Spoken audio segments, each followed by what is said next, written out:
Hello students, व्यवसाय व्यवस्थापन या विषयाच्या मागील व्हिडिओमध्ये आपण प्रकरण क्रमांक 2 नियोजन आणि निर्णय प्रक्रिया याला सुरुवात केलेली आहे. मागील व्हिडिओमध्ये आपण पूर्वानुमान, त्याचा अर्थ, तंत्रे, नियोजन, त्याचा अर्थ, व्याख्या आणि महत्त्व इथपर्यंतचा भाग बघितला होता.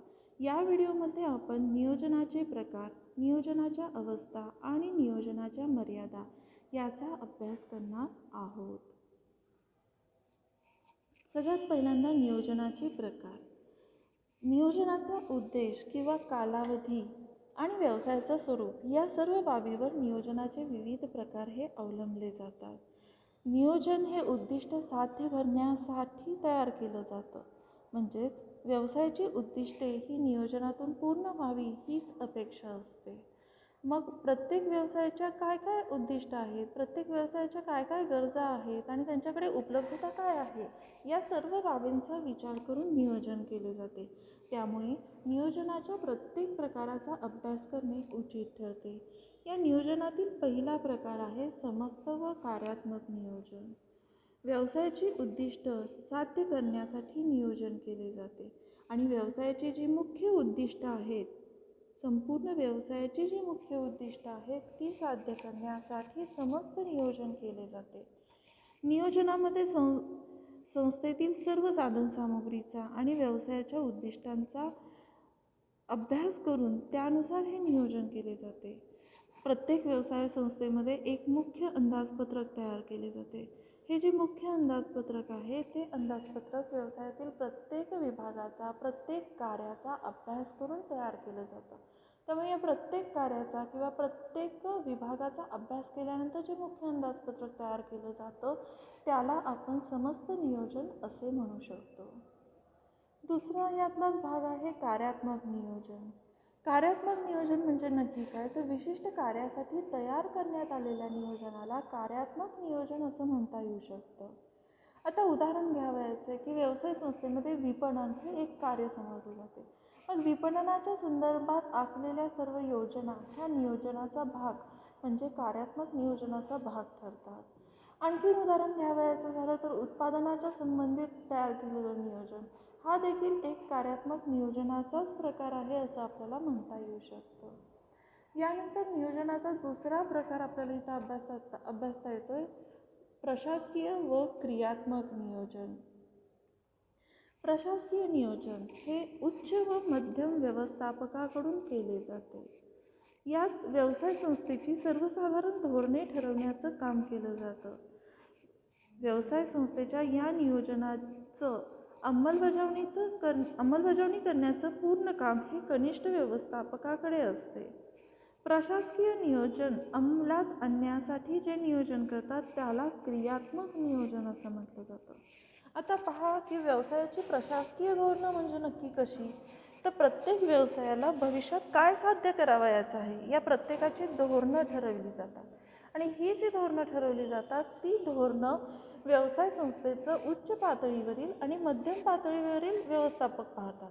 आपण प्रकरण क्रमांक 1 मध्ये पाहिले उच्च पातळी, मध्यम पातळी आणि कनिष्ठ पातळी ह्या व्यवस्थापनाच्या 3 पातळ्या.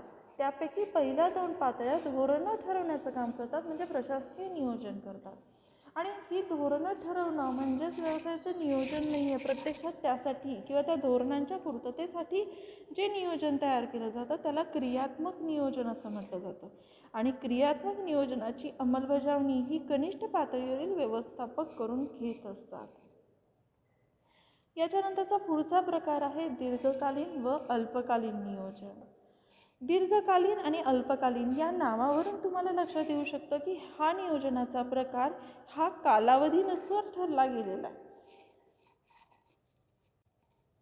व्यवसाय संस्थेची जी उद्दिष्ट आहेत ती उद्दिष्ट साध्य करण्यासाठी लागणारा कालावधी विचारात घेऊन नियोजन केलं जातं. आता दीर्घकालीन नियोजन म्हणजे काय की जर एखाद्या नियोजनाचा कालावधी हा 1 वर्षापासून 5 वर्षापर्यंत असेल म्हणजे दूरगामी स्वरूपाचा असेल तर त्या नियोजनाला दीर्घकालीन नियोजन असं म्हटलं जाऊ शकतं. आता उदाहरणार्थ एखाद्या व्यवसाय संस्थेला भांडवलाची उभारणी करायची आहे, यंत्रसामुग्री खरेदी करायची आहे, एखादी नवीन उत्पादन पद्धती व्यवसायामध्ये राबवायची आहे, तर हे आज ठरवलं आहे आणि उद्या होईल असं शक्य नसतं. त्यासाठी एक ठराविक कालावधी लागतो. उदाहरणार्थ व्यवसाय संस्थेला नवीन यंत्रसामुग्री खरेदी करायची, तर त्यासाठी लागणारं भांडवल हे अपुऱ्या स्वरूपाचं असू शकतं. मग ते कसं उभा करावयाचे आणि उभा करण्याचा कालावधी हा लगेच शक्य नसतो. त्यासाठी थोडं थोडं आपल्याला नियोजन करावं लागतं. आपण बघतो की कौटुंबिक वातावरणामध्ये सुद्धा जर आपल्याला भविष्यामध्ये एखादा मोठा खर्च करायचा आहे, उदाहरणार्थ तुमच्या शिक्षणाचा खर्च करायचा आहे, तर तुमचे आई वडील हे तुमच्या भविष्याकरिता थोडं थोडं का होईना आत्तापासून नियोजन करत असतात किंवा तुमच्या लहानपणापासून त्यांनी नियोजन केलेलं असतं. म्हणजे दीर्घकालीन नियोजनाचा कालावधी हा जास्त असतो. तो कमीत कमी 1 वर्ष आणि जास्तीत जास्त 5 वर्षापर्यंत सुद्धा असू शकतो. दुसरा प्रकार आहे अल्पकालीन नियोजन.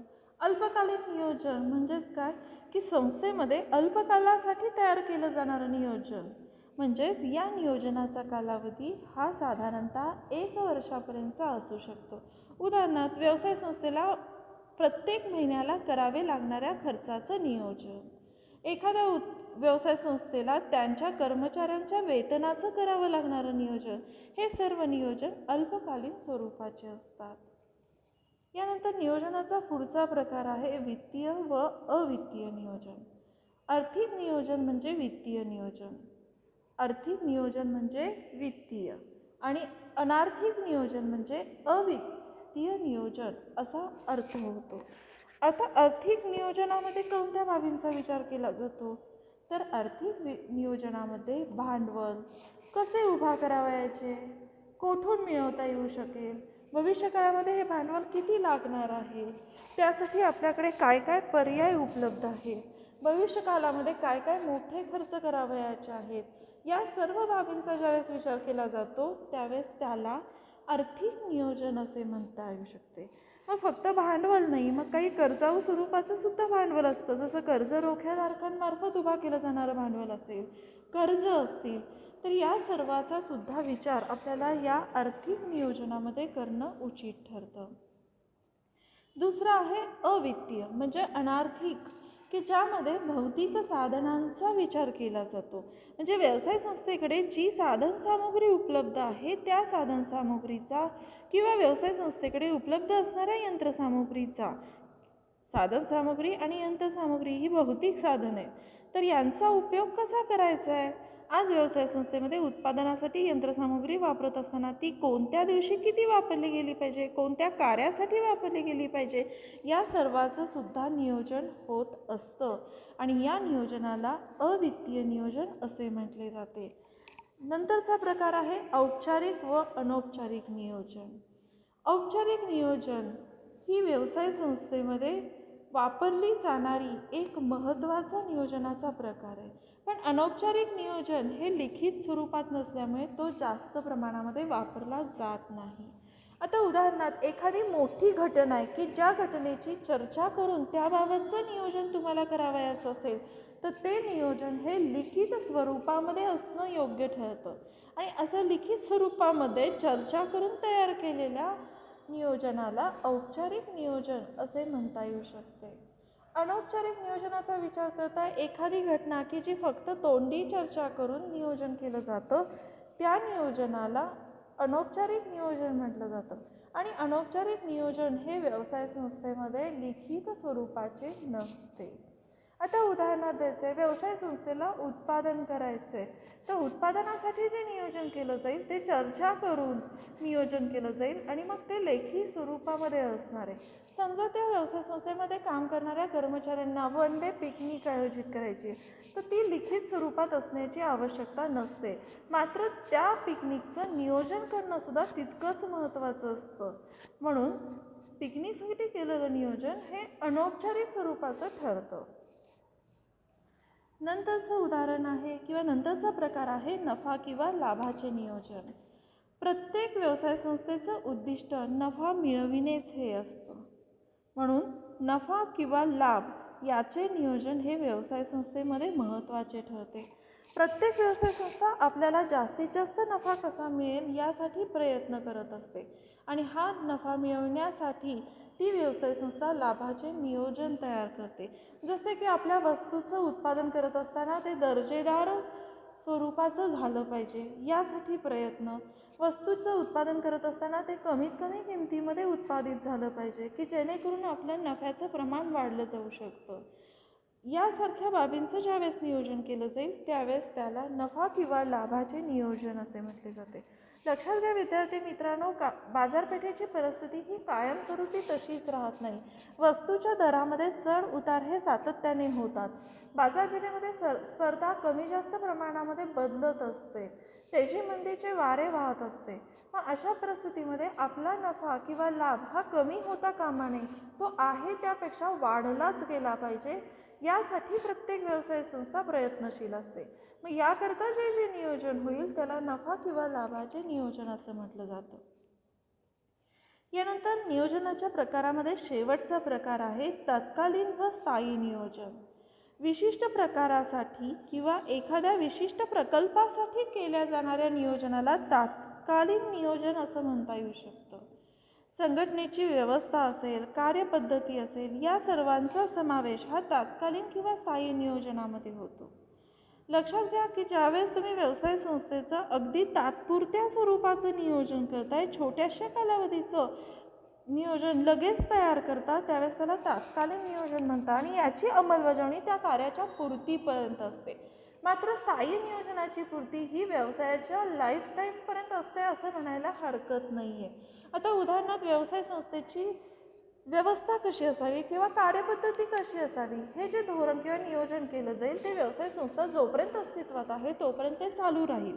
म्हणजे हे नियोजन स्थिर स्वरूपाचं आहे, म्हणून त्या नियोजनाला स्थायी नियोजन असं म्हणता येऊ शकतं. नियोजनाच्या या विविध प्रकारानंतर आपण नियोजनाच्या पुढच्या घटकाकडे वळणार आहोत, नियोजन प्रक्रियेतील पायऱ्या किंवा अवस्था. नियोजनाचे प्रकार किंवा नियोजनाच्या प्रक्रिया पाहत असताना आपल्याला यामध्ये नियोजनाची उद्दिष्टे साध्य करण्यासाठी नियोजन प्रक्रिया किंवा नियोजन कशा पद्धतीने केलं जातं यामध्ये जे जे टप्पे येतात ते आपल्याला अभ्यासावयाचे आहेत. या टप्प्यामध्ये प्रामुख्याने जे टप्पे येतात त्यातला पहिला टप्पा आहे उद्देश निश्चित करणे. नियोजन हे एक महत्त्वाचे कार्य आहे. नियोजनाचा उद्देश हा ठरवल्यापासूनच नियोजनाची प्रक्रिया सुरू होते असं म्हणता येऊ शकतं. उद्दिष्ट ठरवल्याशिवाय कोणतंही नियोजन पार पडलं जाऊ शकत नाही. आता पहा विद्यार्थी मित्रांनो की एखाद्या व्यवसाय संस्थेला आपल्या विक्रीमध्ये वाढ करावयाची, यासाठी जर नियोजन केलं जात असेल तर ही वाढ किती असावी हे पाहणं आधी उपयुक्त ठरतं. म्हणजे सर्वसाधारणपणे एखाद्या व्यवसाय संस्थेला आपल्या विक्रीमध्ये जर 30% वाढ घडवून आणायची तर त्यांचं उद्देश सगळ्यात पहिल्यांदा ठरलं जाईल विक्रीमध्ये 30% वाढ घडवून आणणे. आणि ज्यावेळेस हे उद्दिष्ट ठरवलं जाईल त्यावेळेसच व्यवसाय संस्थेला नियोजन करता येऊ शकतं. म्हणून ही पहिला टप्पा इथं आपण विचारात घेतलेला आहे की उद्देश निश्चिती करणे. याच्यानंतरचा पुढचा टप्पा आहे पूर्वानुमान करणे किंवा आकडेवारी गोळा करणे. भविष्यकाळाचा वेध म्हणजेच पूर्वानुमान हे आपण पाठीमागच्या व्हिडिओमध्ये पाहिलेलं आहे. व्यवसाय संस्थेला वर्तमान काळात भविष्यकाळाचा अंदाज लावण्याचे जे कार्य करावे लागते त्याला पूर्वानुमान म्हणतात. मग हे पूर्वानुमान करून योग्य ती आकडेवारी गोळा करणे याला सुद्धा नियोजन प्रक्रियेच्या एका टप्प्यामध्ये समाविष्ट करण्यात आलेलं आहे.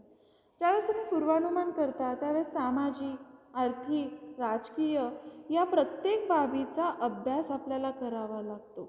मूळतः नियोजन प्रक्रियेचा एक आधारस्तंभ म्हणून सुद्धा पूर्वानुमानाकडे पाहिलं जातं. उदाहरणार्थ घ्या की ज्यावेळेस तुम्ही एखादे कार्य करावयाचं ठरवता किंवा एखादं घटना की जी तुम्हाला करावयाची आहे त्यावेळेस तुम्ही सगळ्यात पहिल्यांदा आपल्याकडे काय आहे हे पाहिल्याशिवाय आपण ठरवू शकत नाही. आता एक उदाहरण घ्यावयाचं झालं की जर तुम्हाला एखादी वस्तू खरेदी करावयाची आहे तर ती वस्तू खरेदी करत असताना तुमच्याकडे किती पैसा किंवा किती निधी उपलब्ध आहे याचा अंदाज तुम्हाला आधी घ्यावा लागतो. आणि नंतरच तुम्हाला ती वस्तू खरेदी करता येऊ शकते. पण याबरोबरच आणखीन एक महत्त्वाची गोष्ट अशी असते की जी वस्तू तुम्ही खरेदी करणार आहात त्या वस्तूची किंमत आज बाजारपेठेमध्ये किती आहे, मग भविष्यकालामध्ये ती कमी होणार आहे का वाढणार आहे, हे याचा अंदाज लावावा लागतो. आणि हा अंदाज लावणे म्हणजे पूर्वानुमान करणे. आकडेवारी गोळा करणे म्हणजे नक्की काय, तर नियोजकाला ज्यावेळेस अचूक नियोजन करावयाचे आहे त्यावेळेस त्याला आकडेवारी ही गोळा करावीच लागते. आकडेवारीमध्ये मागील कागदपत्रे असतील, प्रयोगशाळेतील निष्कर्ष असतील किंवा काही निरीक्षणं असतील, सर्वेक्षणं असतील, परीक्षणं असतील, या सगळ्याच्या आधारे जी माहिती उपलब्ध झालेली आहे त्याची आकडेवारी गोळा करणे हा नियोजन प्रक्रियेतील आणखीन एक टप्पा आहे. आणि लक्षात घ्या की ज्यावेळेस तुम्ही पूर्वानुमान करून आकडेवारी गोळा करता त्यावेळेसच तुम्हाला यश प्राप्त होऊ शकते. नंतरचा मुद्दा आहे माहिती गोळा करणे किंवा माहितीचे विश्लेषण करणे. माहिती गोळा जी झालेली आहे त्याचं विश्लेषण होणं देखील तितकंच उपयुक्त आहे. माहितीचं वर्गीकरण हे 2 प्रकारचं असतं. एक आहे बाह्य प्रकारची माहिती आणि दुसरी अंतर्गत स्वरूपाची माहिती. आता अंतर्गत स्वरूपाची माहिती म्हणजे काय, तर व्यवसाय संस्थेच्या अंतर्गत स्रोतापासून मिळालेली माहिती. अंतर्गत स्रोत कोणते, मग आता उदाहरण घ्यावयाचं असेल तर व्यवसायाच्या खरेदी विभागातून उपलब्ध झालेली माहिती, विक्री विभागातून उपलब्ध झालेली माहिती. आता हे अंतर्गत स्रोतामधून मिळालेली माहिती बरोबरच व्यवसाय संस्थेला बाह्य स्रोतातून मिळणारी माहितीसुद्धा तितकीच उपलब्ध असते. वाणिज्य मंडळ, व्यापारी संघ, सरकार यांच्यामार्फत जी माहिती उपलब्ध होते त्यानुसार सुद्धा नियोजनामध्ये बदल करता येऊ शकतात. म्हणून या माहितीला गोळा करून त्याचं विश्लेषणसुद्धा आपल्याला करता आलं पाहिजे. नंतरचं आहे विविध पर्याय पडताळणे. संघटनेमधील उद्दिष्टे पूर्ण करण्यासाठी अनेक पर्याय असतात. त्या अनेक पर्यायांमधून एक पर्याय निवडण्याचं कौशल्य हे त्या व्यवस्थापकाकडे असलं पाहिजे. आता विविध पर्याय म्हणजे काय, की आता तुम्हाला वस्तूचा उत्पादनाचा खर्च कमी करायचा आहे, हे तुमचं उद्देश आहे. मग उत्पादनाचा खर्च कसा कमी होऊ शकतो, कामगारांवर नियंत्रण ठेवून, कच्च्या मालावर नियंत्रण ठेवून करता येऊ शकतं. मग या प्रत्येक बाबीचा अभ्यास हा तुम्हाला करावा लागतो आणि त्या विविध पर्यायाचा अभ्यास करून तुम्हाला पुढील नियोजन हे करता येऊ शकतं. नंतरचा मुद्दा आहे सर्वोत्तम पर्यायाची निवड. असंख्य पर्याय आहेत पण त्या पर्यायातला नेमका योग्य पर्याय कोणता हे शोधण्याचं कसब त्या व्यवस्थापकाच्या अंगी असावं लागतं. व्यवसाय संस्थेची उद्दिष्ट काय आहेत, आपण नियोजन करतोय त्याचं उद्दिष्ट काय आहे. आपल्याकडे अनेक पर्याय उपलब्ध असतात पण प्रत्येक पर्याय आपण स्वीकारू शकत नाही आहे. काही आपल्या मर्यादा असतात की ज्या मर्यादेला आपल्याला स्वीकारून मग निर्णय घ्यावा लागतो. प्रत्येकाकडे इच्छा असते की आज माझ्याकडे मर्सिडीज असावी, पण आपण प्रत्येकजण घेऊ शकणार आहे का, नाही. का, तर आपल्या काही आर्थिक मर्यादा इथं आपल्याला विचारात घेऊन मग गाडी आपल्याला चॉईस करावी लागते. तसंच व्यवसाय संस्थेकडे जी उपलब्धता आहे त्या उपलब्धतेमधून योग्य ठरणारा पर्याय हा त्या व्यवस्थापकाला निवडावा लागतो. कमीत कमी किंवा कधीकधी व्यवसाय संस्थेला कमीत कमी 2 पर्याय हे असे असतात की ज्यामध्ये निवड करत असताना व्यवस्थापकाचा संभ्रम होण्याची शक्यता असते. मात्र हा संभ्रम न होऊ देता योग्य पर्यायाची निवड करण्याचं कसब त्या व्यवस्थापकाने दाखविले पाहिजे. नंतरची पायरी आहे सहाय्यकारी योजना तयार करायची आहे. तुम्ही एक पर्याय निवडला आहे की जो पर्याय तुमच्या उद्दिष्टांना पूर्ण करणार आहे, पण त्यासाठी तुम्हाला योग्य ती योजना तयार करता आली पाहिजे. आता उद्देश आहे की माझं उत्पादन वाढलं पाहिजे. मग उत्पादन करण्यासाठी काय, की तुमचा कच्चा माल साठवून करणं वाढलं पाहिजे, कर्मचाऱ्यांची संख्या वाढवली पाहिजे, दुरुस्ती विभागाकडनं योग्य त्या वेळी कामाच्या दुरुस्त्या झाल्या पाहिजेत. म्हणजे उद्दिष्ट आपण मूलतः काय ठरवलं होतं की माझी विक्री 30% वाढली पाहिजे. विक्री वाढली पाहिजे यासाठी प्रयत्न जसे महत्त्वाचे आहेत तसेच प्रयत्न उत्पादन वाढण्यासाठी सुद्धा गरजेचे ठरत आहेत. मग उत्पादन वाढण्यासाठी काय? मालाची खरेदी म्हणजे साठवणूक असेल, दुरुस्ती असेल, म्हणजे या सगळ्या बाबी ह्या एकमेकांना पूरक स्वरूपाच्या असतात. म्हणून या सगळ्यासाठी सहाय्यकारी स्वरूपाच्या योजना ह्या तुम्हाला तयार करता आल्या पाहिजेत. नंतरचं आहे वेळापत्रक तयार करायचे आणि त्याचा पाठपुरावा करायचा आहे. उद्दिष्ट साध्य करण्यासाठी वेळापत्रकाची आवश्यकता असते. नियोजनामध्ये वेळापत्रक खूप महत्त्वाचं असतं. काम करण्यासाठी वेळापत्रक तयार करत असताना त्यात योग्य ती क्रमवारी तुम्हाला आखावी लागते. वेळापत्रकामध्ये प्रत्येक कामाला किती वेळ लागणार आहे हे दर्शविलेलं असतं आणि या वेळापत्रकानुसारच प्रत्यक्षात त्याची अंमलबजावणी होणं अपेक्षित असतं.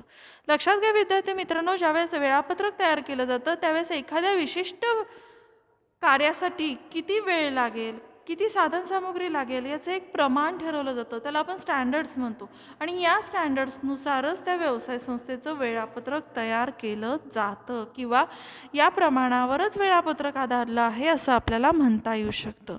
पाठपुरावा करायचं आहे म्हणजे नक्की काय?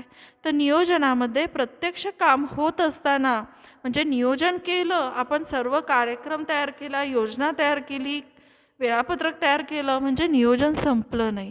जोपर्यंत तुम्ही नियोजनाची अंमलबजावणी यशस्वीरित्या पूर्ण करत नाही तोपर्यंत तुमची नियोजन प्रक्रिया ही संपत नाही.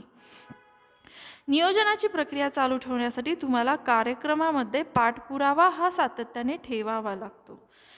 सपोज एखादं काम करत असताना तुम्ही त्याची पूर्तता करत असताना नियंत्रण केलं आणि जर काही त्रुटी जाणवल्या तर परत तुम्हाला नियोजन करावं लागणार आहे. म्हणजे ही एक कंटिन्युअस सायकल आहे असं आपल्याला म्हणता येऊ शकतं. या ठिकाणी नियोजनाची प्रक्रिया किंवा नियोजनाची अवस्था ही उद्दिष्ट निश्चितीपासून प्रत्यक्षात पाठपुरावा करून ती पूर्ण करण्यापर्यंत चालू राहते हे आपल्याला या अवस्थेवरून किंवा पायऱ्यावरून लक्षात येऊ शकतं. यानंतर आहे नियोजनाच्या मर्यादा.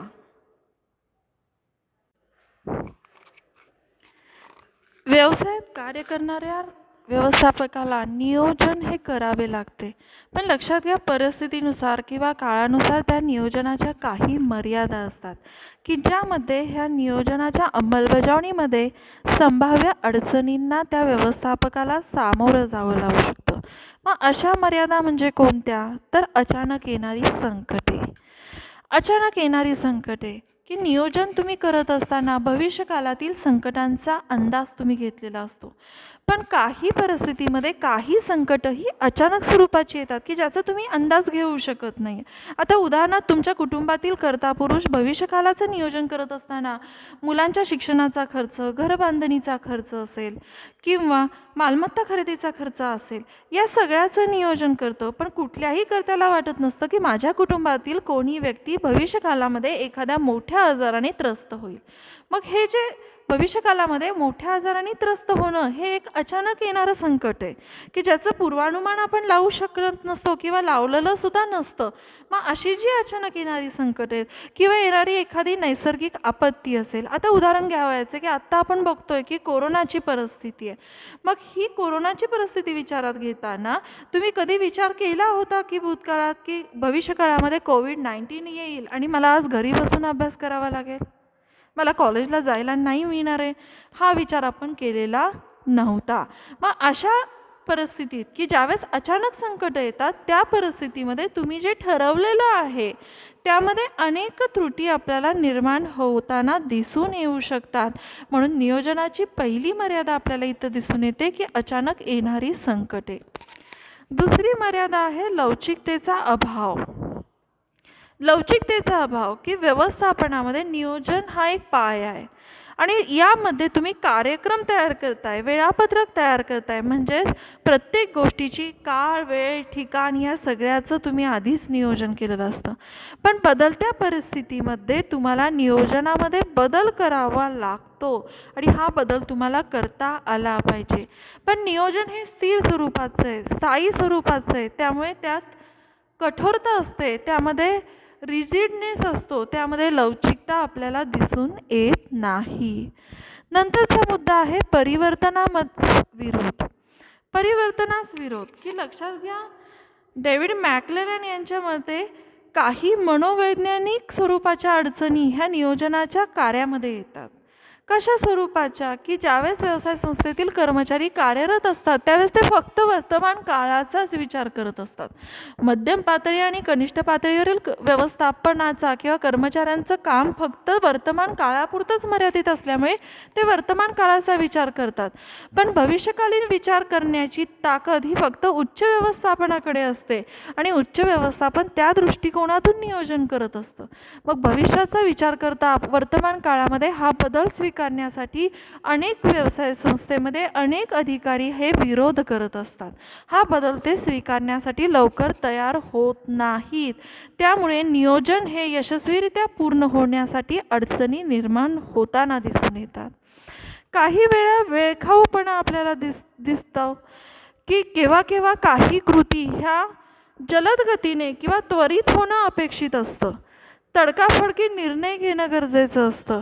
पण या बाबतीत नियोजनामध्ये दुर्लक्ष होण्याची शक्यता असते आणि त्यामुळे व्यवसाय संस्थेचं नियोजन हे अयशस्वीसुद्धा ठरलं जाऊ शकतं. यापुढील मर्यादा आहे नियोजनाचा खर्च.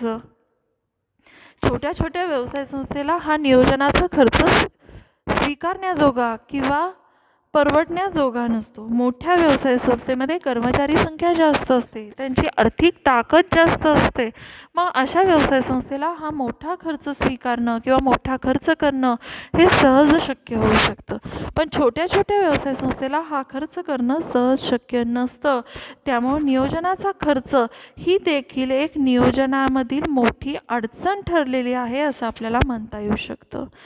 नंतरचा मुद्दा आहे कुशल कर्मचाऱ्यांची उणीव.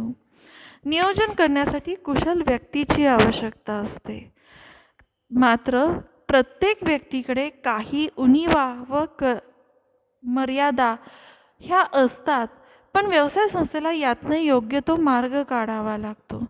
जो नियोजन करणारा व्यक्ती आहे त्याच्याकडे काही उणीवा आणि मर्यादा ह्या व्यवस्थापन शास्त्राबाबतच्या नसल्या पाहिजेत आणि जर असतील तर त्यांनी तज्ज्ञ व्यक्तींचं मार्गदर्शन घेणं हे तितकंच गरजेचं आहे. आणि याकरिता प्रत्येक व्यक्तीची नियोजनाच्या कार्यामध्ये येणाऱ्या प्रत्येक व्यक्तीची बौद्धिक व मानसिक कुवत ही चांगलीच असणं गरजेचं ठरतं. नंतरचा मुद्दा आहे की ही एक अनियंत्रण बाह्य घटक आहे. अनियंत्रित बाह्य घटक, आता उदाहरणार्थ पूर असेल, दुष्काळ असेल किंवा एखादं येणारं अस्मानी संकट असेल. आता उदाहरण घ्यायचं आहे की कोविड-19मुळे आज व्यावसायिक मंदी ही मोठ्या प्रमाणावर बळावली गेलेली आहे. मग अशा अनियंत्रित घटकावर आता याच्यावर आपण काहीच करू शकत नाही आहे. प्रयत्न चालू आहेत पण तातडीने आपण कोणताही उपाय यावर करू शकत नाही आहे. मग अशा अनियंत्रित परिस्थितीचा परिणाम हा तुमच्या नियोजनावर होणार का नाही? निश्चितरित्या होणार आणि त्यामुळे तुम्ही जे ठरवलं होतं ते अंमलबजावणी करणंसुद्धा शक्य होत नाही आणि यामुळे तुमचं नियोजन हे फेल ठरू शकतं. नंतरची आहे कंटाळवाणी प्रक्रिया. बदलत्या परिस्थितीनुसार तुम्हाला तुमच्या नियोजनामध्ये बदल करावे लागतात आणि सातत्यपूर्ण व्यवसायाची आजूबाजूची परिस्थिती ही बदलताना आपल्याला दिसून येते. जर नियोजनाच्या कार्यामध्ये काही त्रुटी दिसून आल्या तर परत नियोजन करावं लागतं. परिस्थिती बदलली, नियोजन करावं लागतं. एखादं अचानक संकट आलं तरी नियोजन करावं लागतं. म्हणजे ही एक सातत्यपूर्ण चालत जाणारी प्रक्रिया असल्यामुळे ती व्यवसाय संस्थेमध्ये कंटाळवाणी स्वरूपाची प्रक्रिया अशी समजली जाते. आणखीन एक मर्यादा या ठिकाणी दिसून येते ते म्हणजे चुकीची माहिती. व्यवसाय संस्थेच्या नियोजनाचा बेस हा आकडेवारी गोळा करण्यापासून सुरू होतो. जर एखाद्या व्यवसाय संस्थेच्या व्यवस्थापकाने गोळा केलेली आकडेवारी ही चुकीची असेल किंवा त्याचं विश्लेषण हे चुकीच्या पद्धतीने झालं असेल तर त्याच्यावर तयार केलेले विश्लेषणामुळे किंवा त्याच्यावर तयार केलेल्या नियोजनामुळे व्यवसाय संस्थेची उद्दिष्ट ही साध्य होऊ शकणार नाहीत. म्हणून व्यवसाय संस्थेच्या व्यवस्थापकाने किंबहुना ज्या व्यक्ती या कार्यामध्ये आहेत त्यांनी आकडेवारी ही चुकीची नाही याची खात्री करून घेणं गरजेचं असतं. आणि शेवटची मर्यादा या ठिकाणी दिसून येते निरुत्साही करणारी प्रक्रिया आहे किंवा निरुत्साही करणारी कार्य. व्यवस्थापक नियोजन करतात व कर्मचारी त्याची अंमलबजावणी करतात. मात्र ज्यावेळेस व्यवस्थापन नियोजन करतं त्यावेळेस यामध्ये व्यवस्थापनाचा उच्च पातळीवरील घटक आधारलेला असतो, पण अंमलबजावणीवर कनिष्ठ पातळीवरील कर्मचारी काम करत असतात. मग या कनिष्ठ पातळीवरील कर्मचाऱ्यांना या नियोजनाची अंमलबजावणी करत असताना काही अडचणी येतात. त्या अडचणी या उच्च व्यवस्थापनापर्यंत पोहोचल्या जात नाहीत. त्यामुळे एक प्रकारचा निरुत्साह या कर्मचाऱ्यांमध्ये निर्माण होतो आणि मग त्याचा परिणाम त्यांच्या कार्यावर होऊन व्यवसायाची उद्दिष्ट साध्य होण्यावर होतो. ह्या झाल्या नियोजनाच्या मर्यादा. माझे यूट्यूब चॅनल सबस्क्राईब करा की जेणेकरून तुम्हाला माझे सर्व व्हिडिओ पाहता येतील. थँक्यू.